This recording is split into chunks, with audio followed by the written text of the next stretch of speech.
안녕하십니까? 하나님의 귀한 자녀 여러분. 말씀과 은혜가 흐르는 이 채널을 찾아주신 모든 분들을 주님의 이름으로 환영합니다. 오늘 우리는 잠시 세상의 소음에서 벗어나 성령의 깊은 흐름 속으로 함께 떠나는 여정을 시작하려 합니다. 이 여정을 시작하기에 앞서 하나님의 말씀이 더 널리 퍼져나갈 수 있도록 작은 씨앗을 심는 마음으로 구독과 좋아요를 눌러주시면 감사하겠습니다. 여러분의 작은 손길 하나하나가 복음의 통로가 될 것입니다. 이 영상을 함께 나누는 모든 분들의 삶에 하나님의 평강과 축복이 가득하기를 기도합니다. 오늘 우리가 나눌 이야기는 믿음에 관한 깊은 통찰, 그리고 성령의 강력한 은사인 방언과 예언에 대한 이야기입니다. 때로는 우리 믿는 자들 안에 있는 불신이라는 견고한 벽이 하나님의 역사를 가로막는 가장 큰 장애물이 되기도 합니다. 저는 죄를 짓고 세상 속에서 방황하던 사람들의 치유를 위해 기도할 때 큰 어려움을 겪는 경우가 거의 없습니다. 예수님에 대해 아무것도 모르던 영혼이 기도 한 번에 깨끗하게 치유받는 기적을 수없이 목격했습니다. 하지만 반대로 오랫동안 신앙생활을 해온 성도를 위해 기도할 때는 안타깝게도 치유가 일어나지 않는 경우가 종종 있습니다. 왜 그럴까요?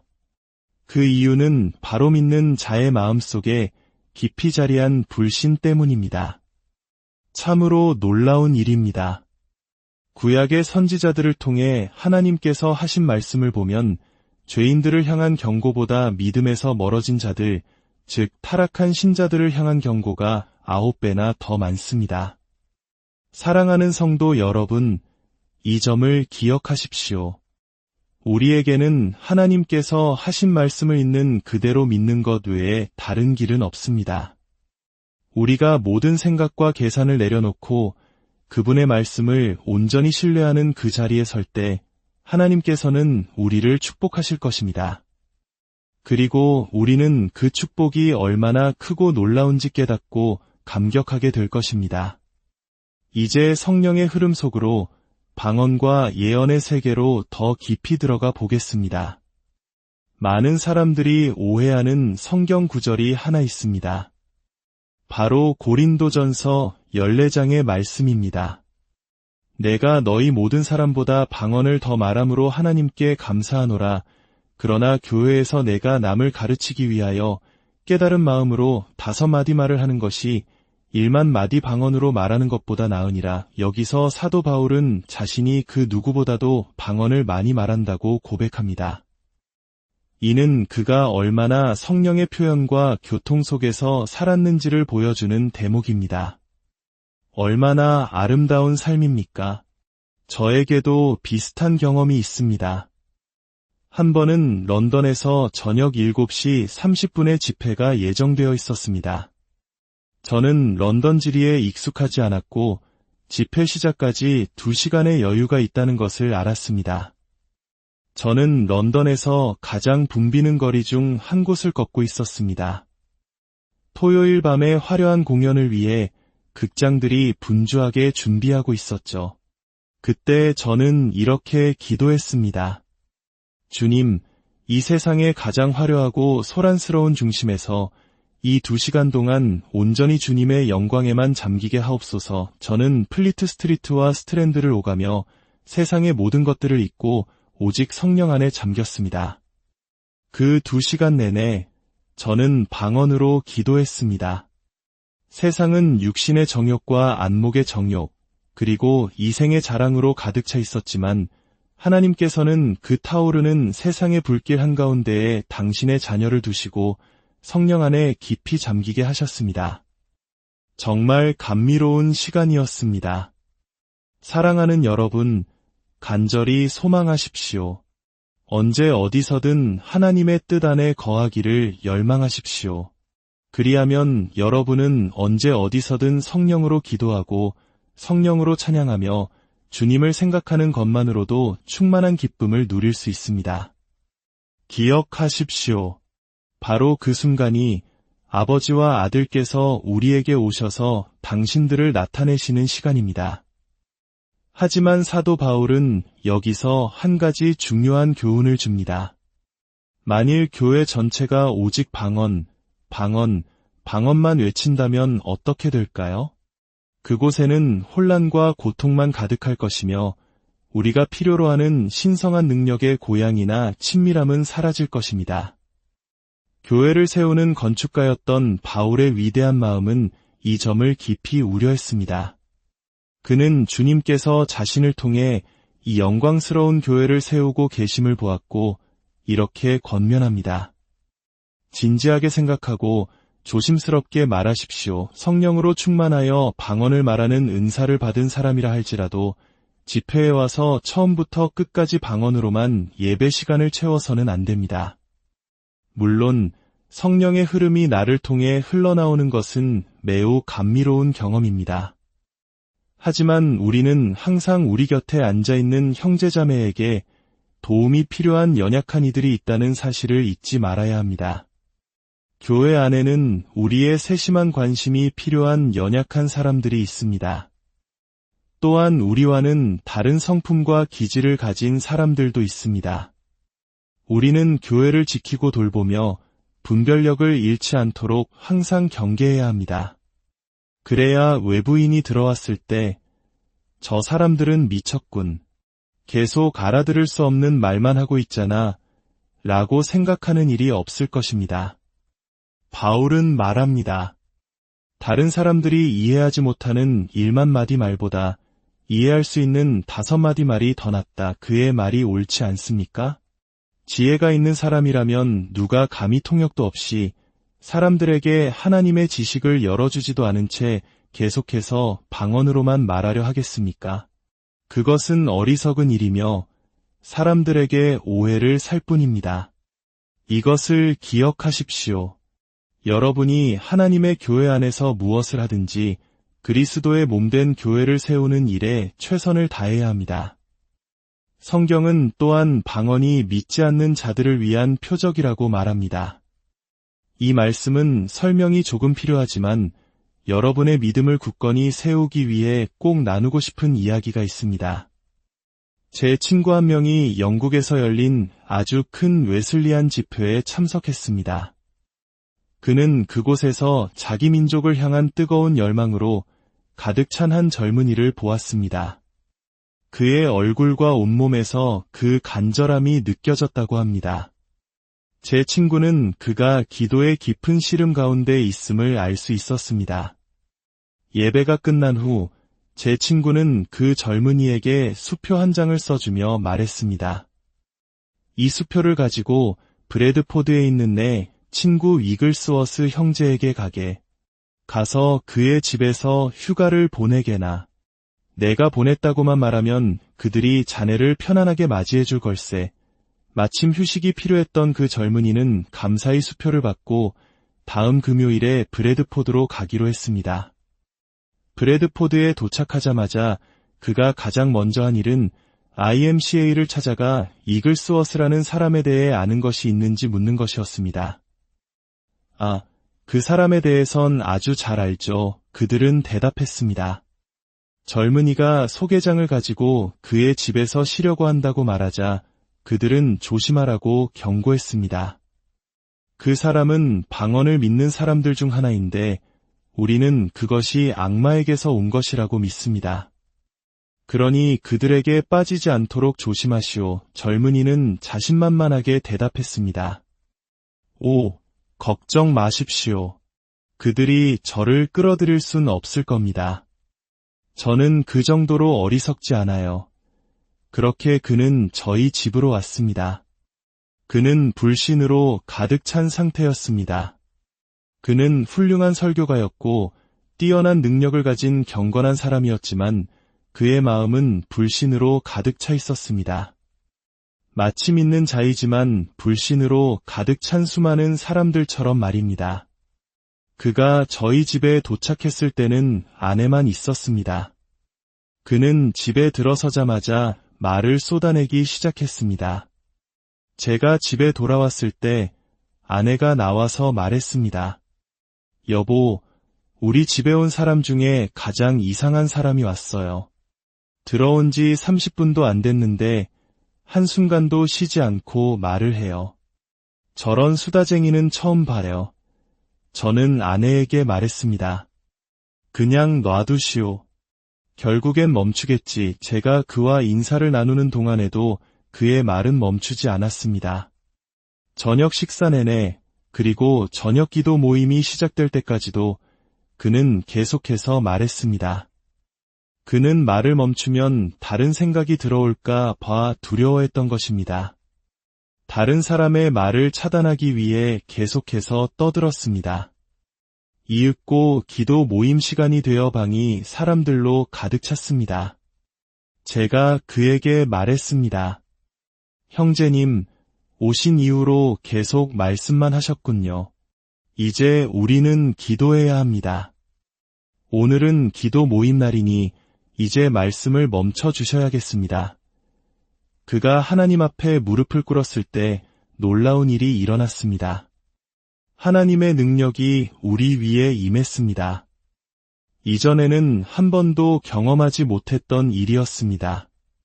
우리는 항상 찬송으로 모임을 시작했지만 그날은 기도로 시작했습니다.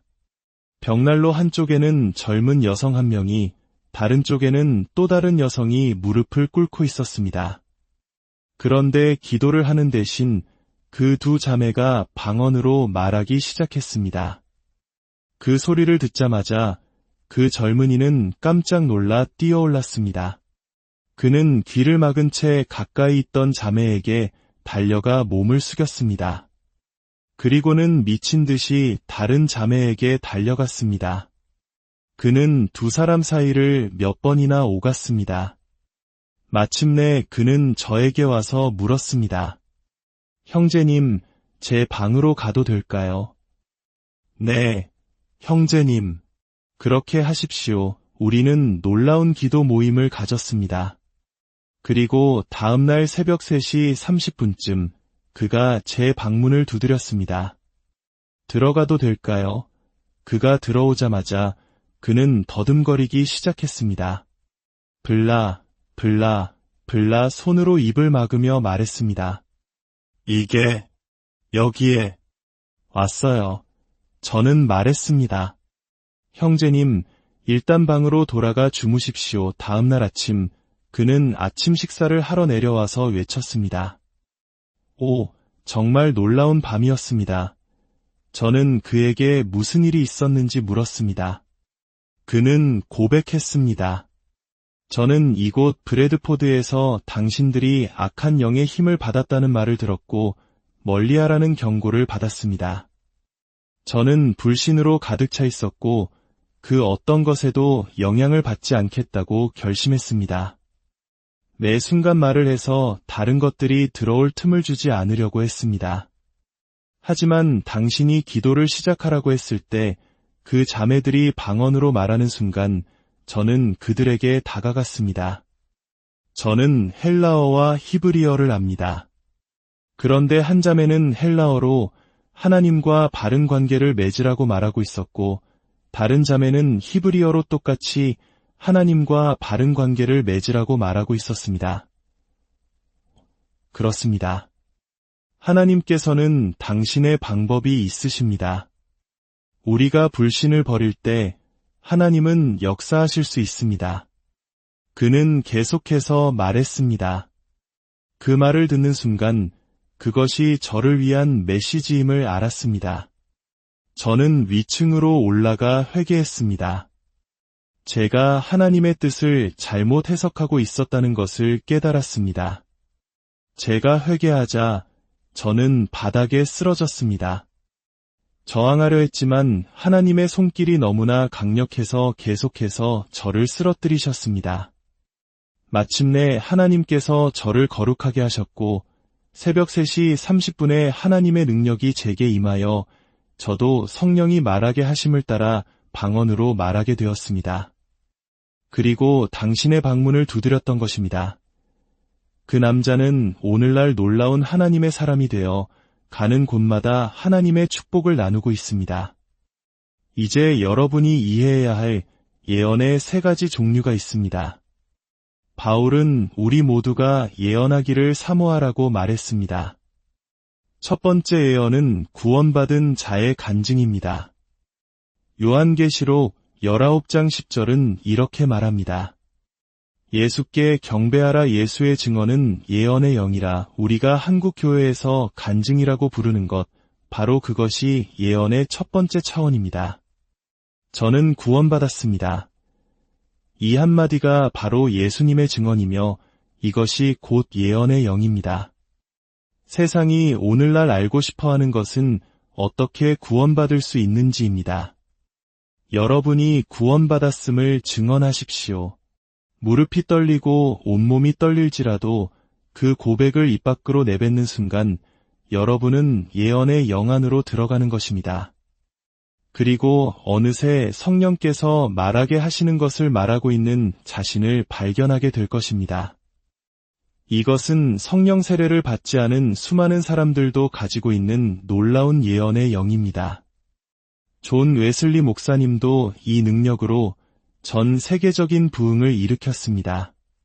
증언을 멈추면 훗날 후회하게 될 것입니다. 여러분은 사람들을 구원으로 이끄는 능력입니다. 어디에 있든지 증언하십시오. 두 번째 예언은 기름 부으심이 있는 설교자의 예언입니다. 성령의 기름 부으심 안에서 사는 모든 설교자는 이 두 번째 종류의 예언을 가지고 있습니다. 저는 설교단에 설 때 제 자신의 생각이나 아이디어를 가지고 가지 않습니다. 제가 옳다고 생각하는 것을 말하지 않습니다. 선지자는 자신이 생각하는 것을 말하는 것이 아니라 자신이 아는 것을 말해야 합니다. 성령께서 예수님의 생각을 가져다가 신성한 생명으로 채우시고 신성한 말씀을 선포하게 하십니다. 세 번째 예언은 예언의 은사입니다. 이것은 이사야와 같은 선지자들이 가졌던 예언으로 미래의 일을 예고하는 것입니다. 보라, 아들을 낳으리니. 이사야의 예언은 명확하고 인격적이며 진리와 지식으로 가득 찼습니다.